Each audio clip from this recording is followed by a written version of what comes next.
ओम संक्षिप्त सत्यार्थ प्रकाश भाग क्रमांक 36 11वा समुल्लास आर्यावर्तीय मतांचे खंडन मंडन खंड दुसरा आर्यावर्तीयांची महत्ता। आता आर्यावर्त देशात राहणाऱ्या आर्य लोकांच्या मतांचे आम्ही खंडन मंडन करणार आहोत। या आर्यावर्तासारखा दुसरा देश या भूमंडळावर कोणताही नाही।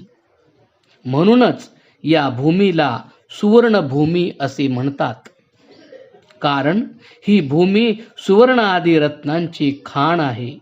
म्हणूनच सृष्टीच्या आरंभी आर्य लोक याच देशात येऊन राहिले। सृष्टीविषय नावाच्या प्रकरणात आम्ही सांगितलेच आहे की आर्य हे उत्तम पुरुषांचे नाव असून आर्येतर मानवांचे नाव दस्यू आहे। जगाच्या पाठीवर जितके देश आहेत ते सारे याच देशाची प्रशंसा करतात व येथे आपल्याला पारसमणी म्हणजे परीस मिळेल अशी आशा बाळगतात। वस्तुतः परीस ही केवळ एक कविकल्पना आहे, परंतु आर्यावर्त देश हाच खरा परीस आहे। त्यामुळे दरिद्री परदेशी लोकांच्या रूपाने जे लोखंड येथे येते त्याला स्पर्श करून तो त्याचे तात्काळ सोने बनवितो। म्हणजे असे की गरीब परदेशी लोक येथे येऊन श्रीमंत बनतात। या आर्यावर्त देशात उत्पन्न झालेल्या ब्राह्मणापासून म्हणजे विद्वानांपासून या पृथ्वीवर राहणाऱ्या सर्व लोकांनी म्हणजे ब्राह्मण, क्षत्रिय, वैश्य, शूद्र, दस्यू, म्लेच्छ वगैरे सर्वांनी आपापल्या योग्यतेप्रमाणे विद्याभ्यास करावा आणि ज्ञान व चारित्र्य यांचे शिक्षण घ्यावे। मनुस्मृती अध्याय 2 श्लोक 20। सृष्टीच्या प्रारंभापासून 5000 वर्षापूर्वीपर्यंत साऱ्या भूमंडळावर आर्यांचेच सार्वभौम राज्य होते। त्यावेळचे आर्य चक्रवर्ती व सर्वश्रेष्ठ होते। इतर देशांत लहान सहान मांडलिक राजे राज्य करीत होते। कौरव पांडवांच्या काळापर्यंत येथील राजांच्या कायद्यानुसार जगातील सगळे राजे व प्रजाजन वागत होते।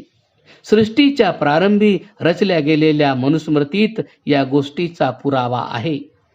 महाभारत युद्धाचा शेवट झाल्यानंतर विजयी महाराजा युधिष्ठिरांनी राजसूय यज्ञ केला होता। त्यावेळेपर्यंत जगातील सर्व राज्ये येथील महाराजांच्या अधीन होती। स्वयंभू राजापासून पांडवापर्यंत या भूमंडळावर आर्यांचे एक छत्री राज्य होते। त्यानंतर येथील राजे आपसातील विरोधामुळे एकमेकांशी लढून नष्ट झाले आणि आर्यांचे चक्रवर्ती राज्य संपुष्टात आले। परमेश्वराच्या या सृष्टीमध्ये अहंकारी, अन्यायी, अविद्वान लोकांचे राज्य फार काळ टिकत नसते।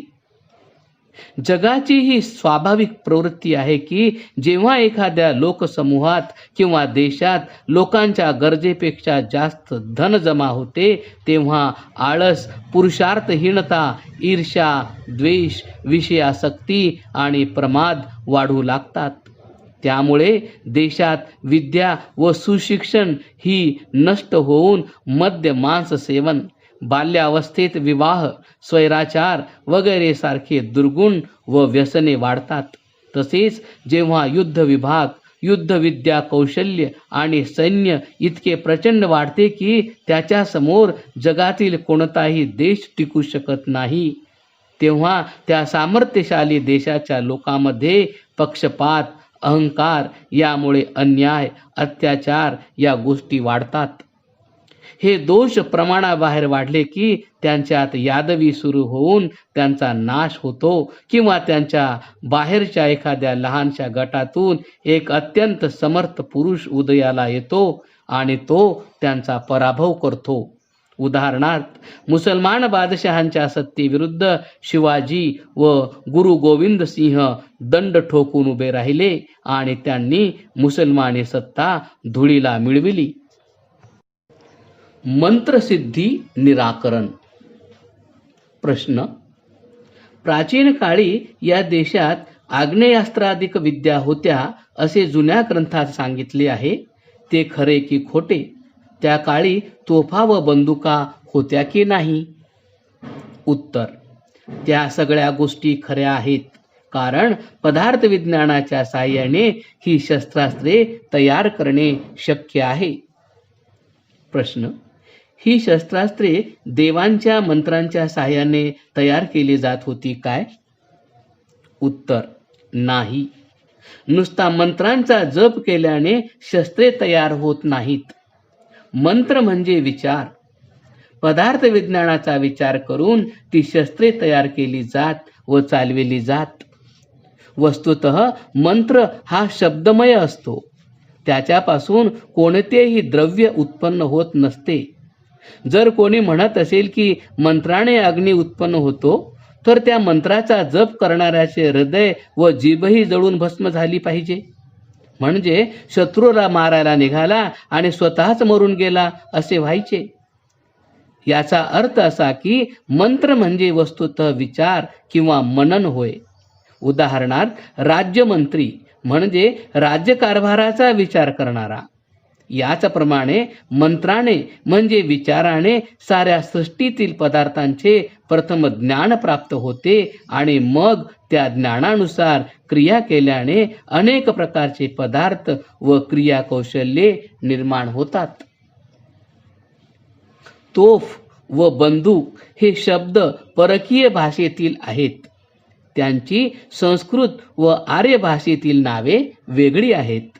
संस्कृतमध्ये व आर्य भाषेत तोफेला शतघ्नी व बंदुकीला भूशुंडी असे म्हणतात. ज्यांना संस्कृत भाषेचा गंध नाही ते लोक भ्रमात पडून काहीतरी लिहितात व बडबडतात. त्यांचे ते लिहिणे व बोलणे शहाणे लोक प्रमाण मानित नाहीत. आज जगामध्ये जे ज्ञान पसरले आहे ते सर्व आर्यावर्तातूनच तिकडे गेले आहे. आर्यावर्तातून मिस्र म्हणजे इजिप्तमध्ये, तेथून युनान म्हणजे ग्रीसमध्ये, ग्रीसमधून तुर्कस्तानात, तेथून युरोप खंडात आणि तेथून अमेरिका वगैरे देशांत आर्यविद्येचा प्रसार झाला. परंतु अशा या शिरोमणी देशाला महाभारत युद्धाने असा जोरदार धक्का दिला की तो अजूनही सावरून पूर्वस्थितीला आलेला नाही. जेव्हा भाऊच भावाच्या जीवावर उठतो तेव्हा नाश होण्यास कितीसा वेळ लागतो. पाखंडी लोकांचे प्रस्थ. पूर्ण वेदविद्या व परमात्मा यांना जाणणारे धर्मात्मे, साऱ्या जगाचे उपकार करते अशा पुरुषांचा जो कोणी द्वेष करील तो अवश्य नष्ट होईल. परंतु जो विद्वान नाही तो ब्राह्मण असू शकत नाही. त्याला ब्राह्मण म्हणू नये व त्याची सेवाही करू नये. प्रश्न. तर मग आम्ही कोण आहोत? उत्तर. तुम्ही पोप आहात. प्रश्न. पोप कुणाला म्हणतात? उत्तर. पोप हा मूळ लॅटिन भाषेतील शब्द असून त्याचा अर्थ पिता, श्रेष्ठ पुरुष असा आहे. पण आता लबाडी करून इतरांना फसविणारा व आपला स्वार्थ साधणारा इसम असा त्याचा अर्थ झाला आहे. प्रश्न. आम्ही तर ब्राह्मण व साधू आहोत, कारण आमचे आईबाप ब्राह्मण होते आणि आम्ही अमक्या साधूचे चेले आहोत. उत्तर. तुम्ही म्हणता ते खरे आहे, परंतु आम्ही काय सांगतो ते ऐका. केवळ आईबाप ब्राह्मण असल्याने आणि एखाद्या साधूचे शिष्यत्व पत्करल्याने कोणीही ब्राह्मण अथवा साधू होऊ शकत नाही. ब्राह्मण आणि साधू हे आपल्या अंगाच्या गुण, कर्म, स्वभावामुळे आणि परोपकारी वृत्तीमुळे बनत असतात. असे म्हणतात की रोमचे पोप आपल्या अनुयायांना असे सांगत असत की तुम्ही तुमची पापे आमच्याजवळ कबूल केलीत तर आम्ही तुम्हाला क्षमा करू, त्याने तुमच्या पापांचे क्षालन होईल. आमची सेवा केल्याशिवाय आणि आमची आज्ञा मिळविल्याशिवाय कोणीही स्वर्गात जाऊ शकत नाही. तुम्हाला स्वर्गात जाऊन तेथील सुखांचा उपभोग घ्यावयाचा असेल तर आम्हाला पैसे द्या. तुम्ही आम्हाला जेवढे धन द्याल तेवढ्याचे सुखोपभोग तुम्हाला स्वर्गात मिळतील. त्यांचे हे बोलणे ऐकून अक्कलखाती शून्य आणि भरपूर पैसा अडका असणारे लोक स्वर्गात जाण्याची इच्छा बाळगून महाशयांकडे जाऊन त्यांना भरपूर पैसा देत. तेव्हा पोप येशू व मेरी यांच्या मूर्तीसमोर उभा राहून अशी हुंडी लिहून देत असे की, हे खुदावंत येशू, ही चिठ्ठी घेऊन येणाऱ्या इस्माने स्वर्गात प्रवेश व सुखोपभोग मिळविण्यासाठी तुझ्या नावाने आमच्याकडे 1,00,000 रुपये जमा केले आहेत.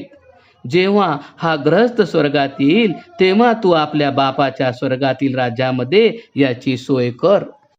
25,000 रुपये घरे व बागबगीचे यासाठी, 25,000 रुपये नोकर चाकर, वाहने व शिकार यासाठी, 25,000 रुपये खाणे पिणे कपडा लत्ता यासाठी आणि बाकीचे 25,000 रुपये याचे जे कोणी इष्टमित्र नातेवाईक वगैरे तेथे असतील त्यांच्या सरबराईसाठी याला द्यावेत.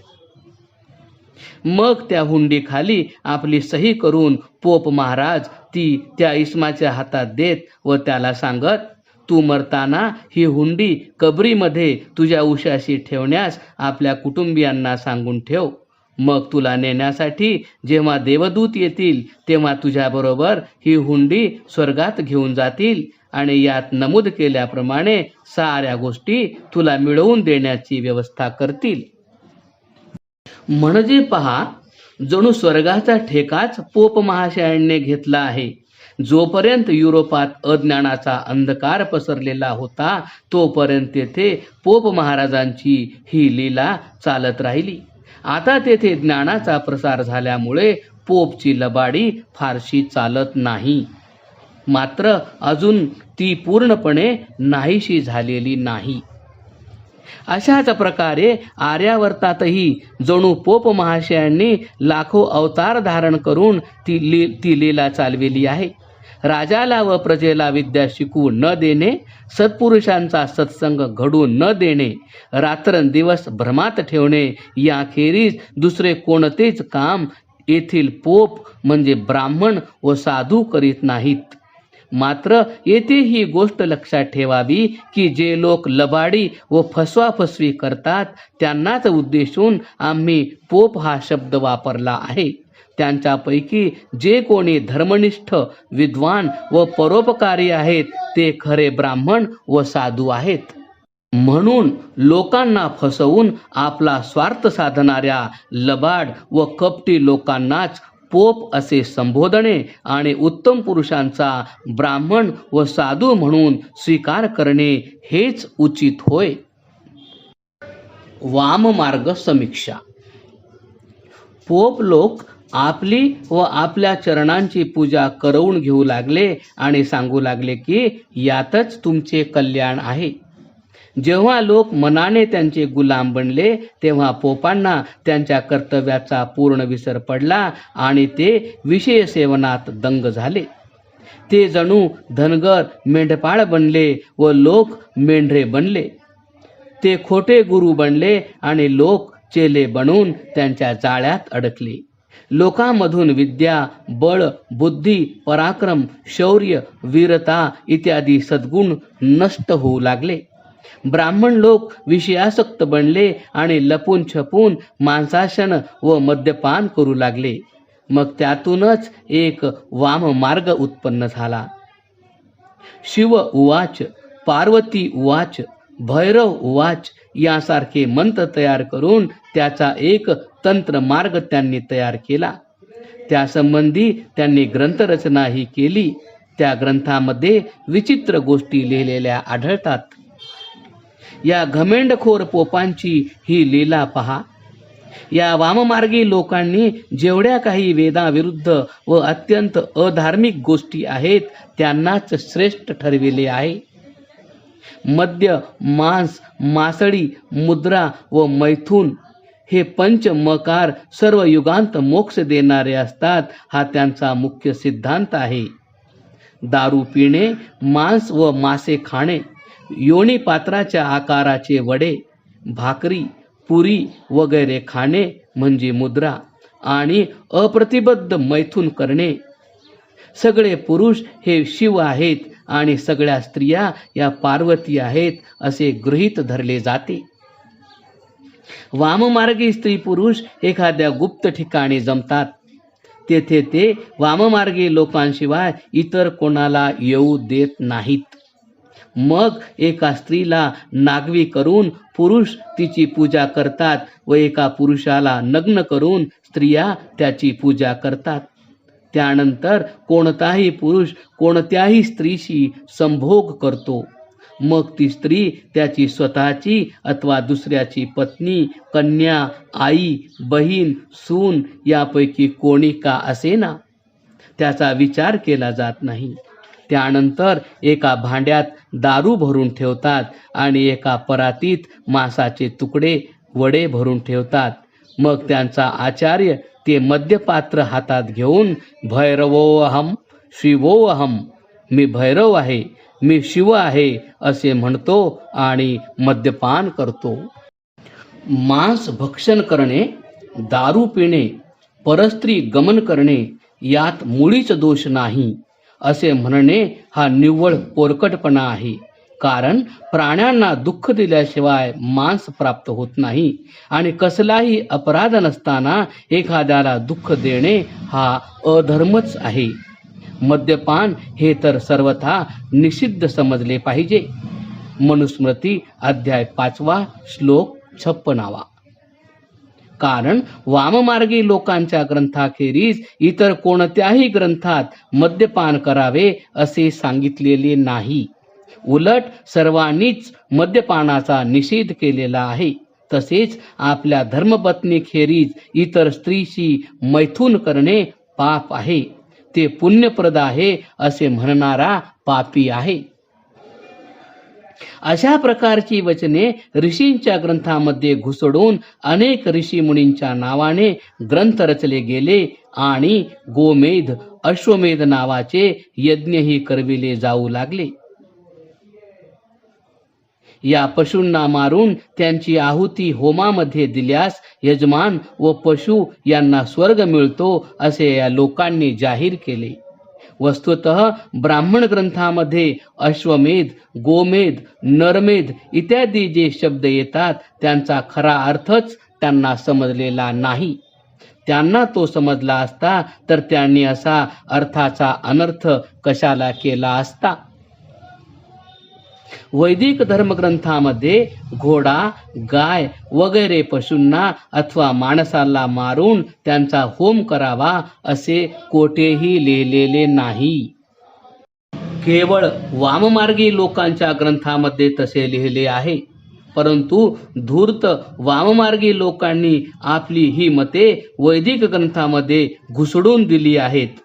असे पहा, शतपथ ब्राह्मण ग्रंथात असे सांगितले आहे की राजाने न्यायाने व धर्माने प्रजेचे पालन करणे हा अश्वमेध यज्ञ आहे.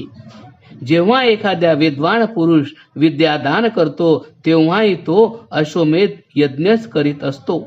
अग्नीमध्ये शुद्ध तूप, सुगंधी पदार्थ वगैरे हवन करणे हाही अश्वमेध यज्ञच होय. अन्न, इंद्रिये, किरण, पृथ्वी इत्यादी शुद्ध ठेवणे हा गोमेध यज्ञ होय. मनुष्य मेल्यानंतर त्याच्या शरीराचे विधीपूर्वक दहन करणे याला नरमेध यज्ञ असे म्हणतात. प्रश्न: यज्ञ करणारे असे म्हणतात की यज्ञ केल्याने यजमान व पशु स्वर्गात जातात. होम केल्यानंतर मृत पशुला पुन्हा जिवंत करीत असत असे म्हणतात. हे सारे खरे आहे काय? उत्तर: मुळीच नाही. यज्ञ करणारा यजमान व यज्ञात बळी दिला जाणारा पशु हे स्वर्गाला जातात असे जर कोणी म्हणत असेल तर त्याला मारून होमामध्ये त्याची आहुती देऊन त्याला स्वर्गात पाठविले पाहिजे. किंवा असे म्हणणारे लोक आपले प्रिय माता पिता, पत्नी, पुत्र इत्यादिकांना मारून होमामध्ये त्यांची आहुती देऊन त्यांना स्वर्गात का पाठवित नाहीत किंवा होमकुंडातून पुन्हा जिवंत का करीत नाहीत? क्रमशः